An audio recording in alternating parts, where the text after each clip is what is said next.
ಚಳಿ ದುನಿಯಾ ವಿಶೇಷ ಕಾರ್ಯಕ್ರಮಕ್ಕೆ ಮತ್ತೊಮ್ಮೆ ಸ್ವಾಗತ. ನಾವು ಚರ್ಚೆ ಮಾಡ್ತಾ ಇದ್ದೀವಿ ಈ ಚಳಿಗಾಲದಲ್ಲಿ ಪ್ರಮುಖವಾಗಿ ಮಕ್ಕಳನ್ನು ನೋಡ್ಕೊಳ್ತಕ್ಕಂಥದ್ದು ಹೇಗೆ ಮತ್ತು ಮಕ್ಕಳನ್ನು ಕಾಪಾಡ್ಕೊಳ್ತಕ್ಕಂಥದ್ದು ಹೇಗೆ ಅಂತ ಚರ್ಚೆನ ಮುಂದುವರಿಸೋಣ. ಡಾಕ್ಟರ್ ಗೌತಮ್ ಅವ್ರ ಜೊತೆಯಲ್ಲಿ ಈಗ ಕೆಲವು ವಿಷಯಗಳನ್ನ ಹೇಳಿದ್ರಿ. ಈ ಚಳಿಗಾಲದಲ್ಲಿ ಮಕ್ಕಳಿಗೆ ಸಾಮಾನ್ಯವಾಗಿ ಕಾಣಿಸ್ಕೊಳ್ತಕ್ಕಂಥ ಕೆಲವೊಂದು ವೈವಿಧ್ಯಗಳು ಅಂತಂದರೆ ಈಗ ಇದರ ಬಗ್ಗೆ ಹೇಳಿದ್ರಿ, ಹೈಪೋಥರ್ಮಿಯಾ ಬಗ್ಗೆ ಹೇಳಿದ್ರಿ, ಆಮೇಲೆ ಕೋಲ್ಡ್ ಆಗ್ಬೋದು ಅಥವಾ ಚರ್ಮ ಒಡಿತಕ್ಕಂಥದ್ದು.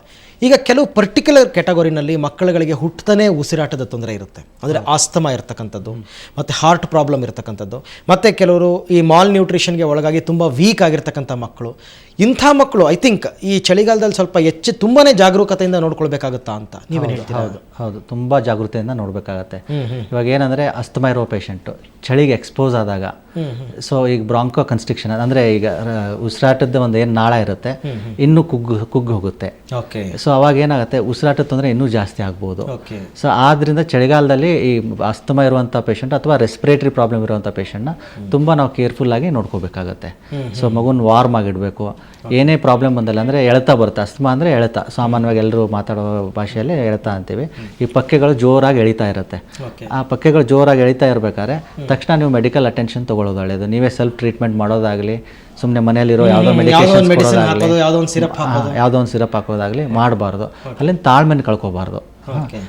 ಡಾಕ್ಟರ್ ಹೇಳಿರೋ ಅಡ್ವೈಸ್ನ ಸರಿಯಾಗಿ ಕೇಳ್ಕೊಂಡು ಅದನ್ನ ಪಾಲಿಸ್ಬೇಕು. ಅಲ್ಲಿಂದ ಗಡಿಬಿಡಿ ಮಾಡಿ ಈ ಔಷಧಿ ಹಾಕಕ್ಕೆ ಹೋಗಬಾರ್ದು. ಸುಮಾರು ಜನ ಗಡಿಬಿಡಿಗೆ ತಕ್ಷಣ ಕಡಿಮೆ ಆಗ್ಬೇಕಂತಾರೆ. ಯಾವುದೇ ಕಾಯಿಲೆನೂ ತಕ್ಷಣ ಕಡಿಮೆ ಮಾಡೋಕ್ಕಾಗಲ್ಲ. ಅದಕ್ಕೆ ಒಂದು ನಿರ್ದಿಷ್ಟವಾದ ಅವಧಿ ಇರುತ್ತೆ. ನಾವು ಕೊಟ್ಟಿರೋ ಮೆಡಿಸಿನ್ ವರ್ಕ್ ಮಾಡಬೇಕಂದ್ರೆ ಸಮಯ ತಗೊಳುತ್ತೆ.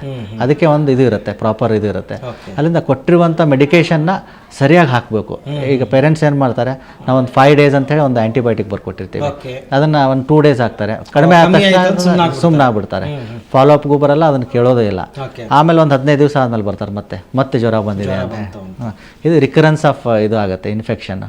ಸೊ ಅದರಿಂದ ಈಗ ಪ್ರಾಪರಾಗಿ ಕೊಟ್ಟಿರುವಂಥ ಮೆಡಿಸಿನ್ನ ಪ್ರಾಪರಾಗಿ ಹಾಕಬೇಕು.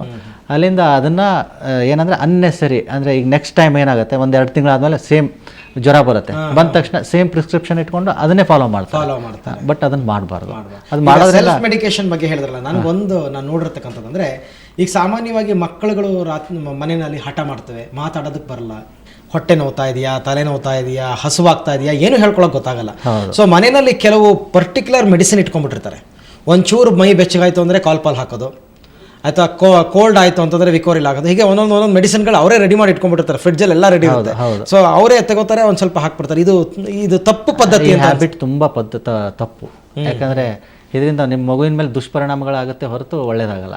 ಯಾಕೆಂದರೆ ಯಾವ ಕಾರಣಕ್ಕೆ ನಮ್ಗೆ ಆಗಿದೆ ಅಂತ ಗೊತ್ತಾಗಲ್ಲ. ಈಗ ಫೀವರ್ ಬಂದರೂ ಕೂಡ ಫೀವರ್ನಲ್ಲಿ 100 ಥರ ಇರಬಹುದು. ಇಲ್ಲ, ತಕ್ಷಣಕ್ಕೆ ನೀವು ಪ್ಯಾರಾಸಿಟಮಲ್ ಅಂದರೆ ಕ್ರೋಸಿನ್, ಕ್ಯಾಲ್ಪೋಲ್ ಇಂಥದ್ದೆಲ್ಲ ಯೂಸ್ ಮಾಡ್ಬೋದು. ಹೊರತಾಗಿ ಸುಮ್ಮನೆ ಈಗ ಆ್ಯಂಟಿಬಯೋಟಿಕ್ ಹಳೆಯದನ್ನು ಪ್ರಿಸ್ಕ್ರೈಬ್ ಮಾಡಿರ್ತೀವಿ, ಅದನ್ನೇ ಹಾಕೋದು, ನೋಡೋಣ 2 ದಿವಸ ಬಿಟ್ಟು ನೋಡೋಣ ಅನ್ನೋದು. ಕ್ಯಾಲ್ಪೋಲ್ ಈಗ ಪ್ಯಾರಾಸಿಟಮಲ್ನ ಹಾಕಿ ವೇಟ್ ಮಾಡಿ ಕಡಿಮೆ ಆಗದವ್ರೆ ತಕ್ಷಣ ವೈದ್ಯ ಮೆಡಿಕಲ್ ಅಟೆನ್ಷನ್ ತಗೊಳ್ಬೇಕು. ಸುಮ್ಮನೆ ನೀವು ಇರೋ ಬರೋದೆಲ್ಲ ಔಷಧಿ ಎಲ್ಲಾನು ಟ್ರೈ ಮಾಡ್ತಕ್ಕಂಥದ್ದು ಮಾಡಬಾರ್ದು. ಮಗುವಿನ ಆರೋಗ್ಯದ ಮೇಲೆ ತುಂಬ ತೊಂದರೆ ಆಗುತ್ತೆ. ಓಕೆ, ಮಕ್ಕಳ ಬಗ್ಗೆ ವಿಚಾರದಲ್ಲಿ ಸ್ವಲ್ಪ ವಿಚಾರಗಳು. ಇನ್ನು ಕೆಲವರು ಈ ಚಳಿಗಾಲದಲ್ಲಿ ಈ ಗರ್ಭಿಣಿಯರು ಮತ್ತು ಬಾಣಂತಿಯರು ಇವರೇನಾದರೂ ಎಕ್ಸ್ಟ್ರಾ ಪ್ರಿಕಾಷನ್ಸ್ ತಗೊಳ್ಬೇಕಾ ಅಂತಕ್ಕಂಥದ್ದು ಒಂದು ಪ್ರಶ್ನೆ. ಚಳಿಗಾಲದಲ್ಲಿ ಒನ್ಸ್ ಅಗೇನ್ ಈಗ ಮಕ್ಕಳಲ್ಲಿ ಹೇಗಾಗುತ್ತೋ ಅದೇ ರೀತಿ ಈಗ ಗರ್ಭಿಣಿಯರಲ್ಲಿ, ಬಾಣಂತಿಯರಲ್ಲಿ ಮೋರ್ ತುಂಬ ಸೆನ್ಸಿಟಿವ್ ಇರ್ತಾರೆ. ಈಗ ಏನಾದ್ರು ಇನ್ಫೆಕ್ಷನ್ ಆದರೆ ಅದರಿಂದ ಈ ಹೊಟ್ಟೆಯಲ್ಲಿ ಬೆಳೀತಕ್ಕಂಥ ಮಗು ಮೇಲೂ ಎಫೆಕ್ಟ್ ಆಗೋ ಸಾಧ್ಯತೆ ಇರುತ್ತೆ. ಇನ್ ಎಕ್ಸ್ಟ್ರೀಮ್ ಕಂಡೀಷನ್ಸ್, ಯಾವಾಗಲೂ ಆಗಲ್ಲ, ಇನ್ ಎಕ್ಸ್ಟ್ರೀಮ್ ಕಂಡೀಷನ್ಸ್ ಅವಾಗಲೂ ಅಷ್ಟೇ. ತುಂಬ ಭಯ ಬೀಳದೇನೆ ಏನಂದರೆ ಪ್ರಾಪರ್ ಮೆಡಿಕೇಶನ್ಸ್ ತಗೋಬೇಕು. ಪ್ರಾಪರ್ ಮೆಡಿಕೇಶನ್ಸ್ ಅಂದರೆ ಅನ್ನೆಸರಿ ಟ್ಯಾಬ್ಲೆಟ್ಸ್ನ ತಗೊಳ್ಳೋದು. ಯಾರನ್ನೋ ಒಂದು ಫೋನ್ ಮಾಡಿ ಕೆಮಿಸ್ಟ್ ಹತ್ರ ಹೋಗಿ ತಗೊಳ್ತಾರೆ. ಸುಮಾರು ಜನ ಮೆಡಿಕಲ್ ಸ್ಟೋರ್ ತಲೆನೋವು ಮಾತ್ರೆ ಕೊಡಿ, ಹೊಟ್ಟೆ ನೋವು ಮಾತ್ರೆ ಕೊಡಿ ಅಂತಾರೆ. ಇಲ್ಲ ಜ್ವರ ಬಂದಿದೆ, ಇಷ್ಟು ದಿವಸ ಆಯಿತು, ಈ ಥರ ಕೊಡಿ ಅಂತಾರೆ. ಈಗ ಕೆಮಿಸ್ಟ್ಗಳು ಕೆಲವರು ಹಾಗೇನೆ ಪ್ರಿಸ್ಕ್ರಿಪ್ಷನ್ ಕೆಲವರೇ ತುಂಬ ಜನ ಕೊಟ್ಬಿಡ್ತಾರೆ. ಅದು ತುಂಬ ತಪ್ಪು. ಆ ಥರ ಮಾಡೋದ್ರಿಂದ ಏನಾಗುತ್ತೆ, ನಿಮ್ಮ ಮಗುವಿನ ಮೇಲೆ ಆ ಮೆಡಿಸಿನ್ನಿಂದ ಯಾವ ರೀತಿ ಪರಿಣಾಮ ಆಗುತ್ತೆ ನಿಮ್ಗೆ ಗೊತ್ತಿರಲ್ಲ. ಖಂಡಿತ ಕೆಲವೊಂದು ಮೆಡಿಸಿನ್ಸು ಪ್ರೆಗ್ನೆನ್ಸಿಯಲ್ಲಿ ಯೂಸ್ ಮಾಡಲೇಬಾರದು. ಅದರಿಂದ ಈ ಥರ ಸೆಲ್ಫ್ ಮೆಡಿಕೇಶನ್ ಪ್ಲಸ್ ಗರ್ಭಿಣಿಯರಿದ್ದಾಗ ಏನೇ ಇನ್ಫೆಕ್ಷನ್ ಆಗಲಿ ಏನೇ ಆಗಲಿ ನೀವು ಯಾರನ್ನ ಕನ್ಸಲ್ಟ್ ರೆಗ್ಯುಲರಾಗಿ ಮಾಡ್ತಾ ಇರ್ತಾರೋ ಅವ್ರ ಸಲಹೆ ಪಡ್ಕೊಂಡ್ಬಿಟ್ಟೆ ಔಷಧಿ ತಗೊಳ್ಳೋದು ಒಳ್ಳೇದು. ಅಲ್ಲಿಂದ ಸೇವಿಸಿದ ತರ್ಕ ಆಹಾರ ಗರ್ಭಿಣಿಯರು ಈಗ ಏನಾಗುತ್ತೆ, ಸುಮಾರು ಜನ ಫ್ಯಾಮಿಲಿಯಲ್ಲಿ ನೀವು ಆಗಲೇ ಹೇಳಿದ್ರಿ ಹಳೆ ಕಾಲದ ಪದ್ಧತಿ ಪ್ರಕಾರ ಅದನ್ನ ತಿನ್ನಬಾರ್ದು, ಇದನ್ನ ತಿನ್ನಬಾರ್ದು ಅಂತ ಹೇಳ್ತಾ ಇರ್ತಾರೆ. ಲೇಹ್ಯ ಕೊಡ್ತಾರೆ, ಕಷಾಯ ಮಾಡಿಕೊಡ್ತಾರೆ. ತುಂಬ ತಪ್ಪು ಅದು, ತುಂಬ ತಪ್ಪು. ಯಾವ ಥರ ಅಂದರೆ ನ್ಯೂಟ್ರಿಷಿಯಸ್ ಫುಡ್, ಬ್ಯಾಲೆನ್ಸ್ಡ್ ಫುಡ್. ಈ ಗರ್ಭಿಣಿಯರಿಗೆ ಏನಾಗುತ್ತೆ, ಪ್ರೋಟೀನ್ ಜಾಸ್ತಿ ಬೇಕಾಗುತ್ತೆ, ಕ್ಯಾಲ್ಶಿಯಂ ಜಾಸ್ತಿ ಬೇಕಾಗುತ್ತೆ, ಐರನ್ ಜಾಸ್ತಿ ಬೇಕಾಗುತ್ತೆ. ನಾವು ಆಹಾರದಲ್ಲಿ ಅಲ್ಲದೇ ಐರನ್ನು ಮತ್ತು ಕ್ಯಾಲ್ಶಿಯಮ್ನ ಯೂಶಲಿ ಪ್ರಿಸ್ಕ್ರೈಬ್ ಮಾಡ್ತೀವಿ ಗರ್ಭಿಣಿಯರಿಗೆ ಡೆಲಿವರಿ ಆಗೋವರೆಗೂ. ಸೊ ಅದ್ರ ಜೊತೆಗೆ ಸೊಪ್ಪುಗಳು ತಿನ್ನಬೇಕು, ಕಾಳುಗಳು, ಪ್ರೋಟೀನ್ ರಿಚ್ಚು ಎಲ್ಲ ಥರದ ಆಹಾರಗಳನ್ನ ಸೇವಿಸಬೇಕು. ಇದು ತಿನ್ನಬಾರ್ದು ಅದು ತಿನ್ನಬಾರ್ದು ಅಂತ ಯಾವುದೂ ಇರಲ್ಲ. ಓಕೆ. ಸೊ ಹಾಗಾಗಿ ಒಟ್ಟಿನಲ್ಲಿ ಏನಾದರೂ ದೊಡ್ಡ ತಪ್ಪು ಅಂತಂದ್ರೆ ನನಗನ್ಸಿರೋ ಪ್ರಕಾರ ಸೆಲ್ಫ್ ಮೆಡಿಕೇಶನ್ ಮಾಡ್ಕೊಳ್ಳಿ. ಸೆಲ್ಫ್ ಮೆಡಿಕೇಶನ್ ಮಾಡೋದು ತುಂಬ ದೊಡ್ಡ ತಪ್ಪು. ಹೌದು.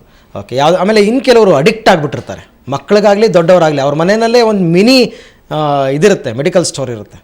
ಒಂಚೂರು ತಲೆನೋವು ಬಂದರೂ ಒಂದು ಟ್ಯಾಬ್ಲೆಟ್ ತೊಗೊಳೋದು. ನಿಜ. ಅಡಿಕ್ಷನ್ ಯಾವ ಥರ ಇರುತ್ತೆ ಅಂದರೆ ಅವರು ಒಂಚೂರು ಏನೇ ಆಗಲಿ ಸ್ವಲ್ಪ ಮಗುನ ಮೈ ಬಿಸಿ ಇತ್ತಾ ಮೆಡಿಸಿನ್ ಹಾಕೋದು, ಅವರು ತಗೊಳ್ತಾರೆ. ಮಗು ಜ್ವರ ಇದೇನೋ ಅಂತನ ಲೆಕ್ಕನೇ ಹಾಕೋದಿಲ್ಲ ಅವರು. ಅಲ್ಲೇ ಸುಮಾರು ಜನ ಬಂದು ಕೇಳ್ತಾರೆ ನನಗೆ, ಮಗುನ ತಲೆ ಮುಟ್ಟೋದು, ಸರ್ ತಲೆ ಬಿಸಿ ಇದೆ, ಜ್ವರ ಬಂದಿದೆ ಅಂತ. ಸೊ ಕೊನೆಯದಾಗಿ ಈ ಅಂದರೆ ಈ ಚಳಿಗಾಲದಲ್ಲಿ ಮಕ್ಕಳನ್ನು ನೋಡ್ಕೊಳ್ಳೋ ವಿಚಾರವಾಗಿ ಪೋಷಕರು ಕೊನೆಯದಾಗಿ ಶಾರ್ಟಾಗಿ ಏನು ಹೇಳ್ತೀರಾ, ಒಂದು ಸಜೆಷನ್ ಏನು ಕೊಡ್ತೀರಾ? ಚಳಿಗಾಲದಲ್ಲಿ ತುಂಬ ಪೇರೆಂಟ್ಸ್ ಪ್ಯಾನಿಕ್ ಆಗದೇನೆ ಮಗುನ ವಾರ್ಮ್ ಆಗಿಡಬೇಕು. ಅಲ್ಲಿಂದ ಕೋಲ್ಡ್ ಆದಾಗ ಡಾಕ್ಟ್ರ್ ಸಲಹೆ ಪಡೆದುಬಿಟ್ಟೆ ಮೆಡಿಸಿನ್ನ ಯೂಸ್ ಮಾಡಬೇಕು. ಅಲ್ಲಿಂದ ನ್ಯೂಟ್ರಿಷಿಯಸ್ ಫುಡ್ ಕೊಡಬೇಕು, ವಾರ್ಮ್ ಲಿಕ್ವಿಡ್ಸ್ ಕೊಡಬೇಕು, ವಾರ್ಮ್ ಆಗಿರುವಂಥದ್ದು ಮಿಲ್ಕ್ನೇ ಕೊಡಬೇಕು. ಇಷ್ಟು ಕೇರ್ ತೊಗೊಂಡ್ರೆ ಸಾಕು. ಓಕೆ ಸರ್, ಸಾಕಷ್ಟು ವಿಷಯ ತಿಳಿಸ್ಕೊಟ್ಟಿದ್ದೀರಾ. ಸುವರ್ಣ ನ್ಯೂಸ್ ಪರವಾಗಿ ತಮಗೆ ಧನ್ಯವಾದಗಳು. ನಮಸ್ಕಾರ. ನಮಸ್ಕಾರ. ಸೊ ವೀಕ್ಷಕರೇ, ನೀವೆಲ್ಲ ನೋಡಿರ್ಬೋದು, ಸೆಲ್ಫ್ ಮೆಡಿಕೇಷನ್ ಬಗ್ಗೆ ತುಂಬ ಮಾತನಾಡಿದ್ರು. ಏನೇ ಒಂದು ರೋಗ ಕಾಣಿಸ್ಕೊಳ್ಳಿ, ಮಕ್ಕಳನ್ನು ನೋಡ್ಕೊಳ್ಬೇಕಾದ್ರೆ ಖಂಡಿತವಾಗಿ ಮನೆಯಲ್ಲಿ ಇಟ್ಕೊಂಡಿರ್ತಕ್ಕಂಥ ಜನರಲ್ ಮೆಡಿಸನನ್ನು ಕೊಡೋಕ್ಕೆ ಹೋಗಬಾರ್ದು, ವೈದ್ಯರನ್ನು ಕನ್ಸಲ್ಟ್ ಮಾಡಬೇಕು. ತುಂಬ ಕೂಡ ಮೆಡಿಸಿನ್ಗೆ ನಮ್ಮನ್ನು ನಾವು ಒಗ್ಗಿಸ್ಕೊಳ್ಬಾರ್ದು ಅಂತಕ್ಕಂಥ ಕೆಲವು ಮಾಹಿತಿಗಳನ್ನ ಕೊಡ್ತಾರೆ. ಇನ್ನೂ ಸಾಕಷ್ಟು ವಿಚಾರಗಳು ತಿಳ್ಕೊಂಡಿದ್ದ ನಿಮಗೆ ಅವರು ತಿಳಿಸ್ಕೊಟ್ಟಿರ್ತಕ್ಕಂಥದ್ದು. ಸೊ ಮಕ್ಕಳನ್ನು ನೋಡ್ಕೊಳ್ಬೇಕಾದ್ರೆ ಬಿ ಕೇರ್ಫುಲ್ ಅಂತ ಹೇಳ್ತಾ ಇವತ್ತಿನ ಚರ್ಚಾ ಕಾರ್ಯಕ್ರಮವನ್ನು ಮುಗಿಸ್ತಾ ಇದ್ದೀವಿ. ನಮಸ್ಕಾರ.